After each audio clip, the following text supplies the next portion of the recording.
Ay, Father, hingin ko muna yung yung swerte ninyo. Ano ho ba yung masasabi nyo tungkol sa Hospital on Wheels na dito pa napili sa inyo, di ba? Opo. Di ba, Doc, ano? Kailangan malaman natin yung feeling ni Father. Opo. Kay Padre Pio. Opo. Natutuwa po tayo sa Hospital on Wheels Apo. sa pangunguna ni Dr. Sanchez and Dr. August. Yes.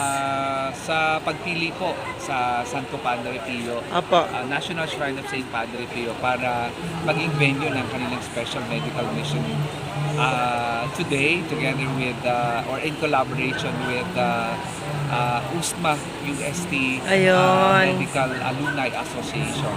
Isa pong malaking tulong ito, Opo. lalo na sa mga may sakit na alam natin na napakalapit sa puso ni Santo Padre Pio. Wow. Maging inspirasyon nito sa lahat na talagang bilang Kristiyano, hindi tayo nabubuhay para sa sarili lamang. This is Wow.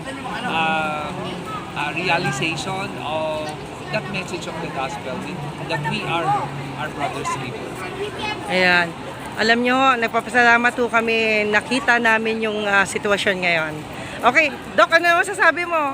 Napakaganda, dami suporta mo. Sabi na ni Padre, Padre Oka. Pero, ito, isa lang masasabi ko. Opo, Together we can save lives. ayan.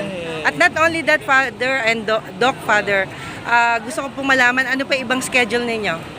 Well, ito, September 10, dito tayo sa Padre Pio Shrine. Okay. Surgical, medical, dental, optical. At sa September 16, nasa Rotary Center tayo sa Quezon City, Rosas Avenue. September 17 sa Mandaluyong, sa labas, hindi sa loob. Mandaluyong, Yes. doon tayo magkakaroon ng surgical mission. Opo. September 22, medyo maglilid po muna ako. 1 month po ako sa Amerika para Wow. mag-raise ng funds for next year's missions. At sana dumami yan, no? Yes. Hospital on Wheels para lalong mahilo si Doc August.